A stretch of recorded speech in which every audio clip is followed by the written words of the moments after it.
Bom, hoje eu vou falar um pouquinho sobre o trabalho que eu submeti, tá, para o Congresso Movimento Docentes. Então, esse trabalho se chama Identidade em Professoras Adventistas, né, um estudo em CIAMPA, que é um estudo inicial, né, resultado de uma dissertação de mestrado na Pontifícia Universidade Católica de São Paulo, tá? Esse resumo que eu submeti, ele foi realizado juntamente com a professora doutora Mitsuko Antunes, tá? Também professora lá da PUC São Paulo. Meu nome é Henrique, eu sou psicólogo, né? Fiz mestrado na PUC São Paulo em Psicologia da Educação. E então a ideia dessa pesquisa, pesquisa inicial ali, tem o objetivo de investigar e entender um pouquinho de que forma que as dimensões da religiosidade e da docência interagem na narrativa de professoras do ensino fundamental, anos iniciais, de uma escola da rede adventista, uma rede confessional de ensino, né? A ideia também é que a base nessa referência teórica desse trabalho tem dois caminhos. Tem uma referência, uma referência de campo, que seria a educação adventista, ou seja, a filosofia da educação adventista, que enxerga o professor como sendo o redentor, né, um possível auxiliar na redenção, né, vindo de uma ótica cristã, né, também. E também o referencial teórico, que é do Antônio da Costa Ciampa, que foi professor da PUC, e ele tem uma ideia de identidade que foi um pouco revolucionária, né? A identidade dele, ele entende que o ser humano ele vai se alternando, mas ele é um todo, ele parte da fenomenologia, né? Então, de que o ser humano ele é um todo e ele se expressa por meio de algumas dimensões, né, e de papéis estabelecidos pela sociedade, e aí, ao longo do tempo que ele vai vivenciando esses papéis, ele também vai tendo outras vivências diferentes. Então, né, para isso, eu entrevistei na modalidade reflexiva, que também é uma modalidade, né, da linha fenomenológica.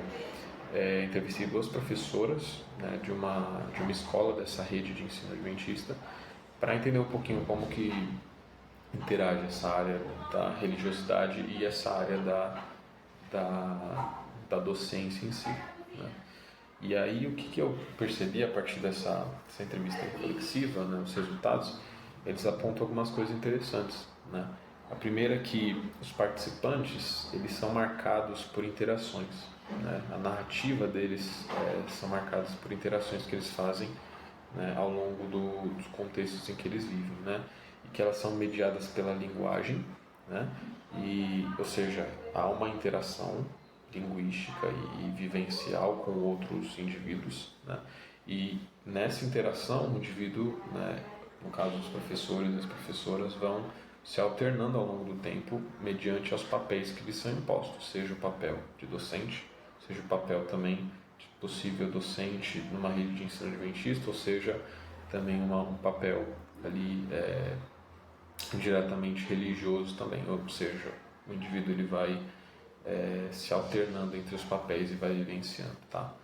Então, por causa, ou seja, ele vai, né, relacionando com os outros indivíduos, né, por meio de interações ali, e a identidade dele vai se formando e vai se alterando também ao longo do tempo, né, através dos papéis em que ele vai vivenciando, né, e os papéis que são influenciados pela, né, aceitação de um referencial específico, que nesse caso seria um referencial cristão, referencial adventista de educação. E aí, né, uma das questões que a gente levantou também foi a socialização primária e secundária, né, do Berger e Luckmann, que eles falam que na socialização primária você tem ali certas adaptações ou apreensões de certos papéis, de certas características, né, por meio do social em que ele vive, e a socialização secundária seria o afastamento desses referenciais, né, aprendidos durante a infância, ou o aprimoramento, ou seja, a apreensão maior aquelas características e aqueles fenômenos, né? Então a gente percebeu que essas interações eles são mediadas pela linguagem com outros professores, com outros docentes, com outros profissionais ali e que que a identidade deles vai se alterando ao longo do tempo por meio dos papéis em que eles vivenciam, e aí ocorre ou uma confusão, né, ou uma contradição na vivência deles, ou uma aceitação, né, do contexto em que eles vivem, né? E como sugestão, né, acho que seria interessante novos estudos serem realizados unindo esses três principais esferas ali, né, que seria a religiosidade, a docência e a identidade, né? E utilizando outros métodos também, como estudos longitudinais, acho que seria bem interessante, ou os estudos de caráter quali-quantitativo, que eu acho que seria bem interessante. Então, basicamente, essa é a ideia da pesquisa, né? É pegar essas narrativas em que as professoras trazem e entender sobre a ótica da teoria da identidade humana, do Ciampa, né? E também essas duas esferas que são a socialização secundária e a socialização primária do Berger e Luckmann.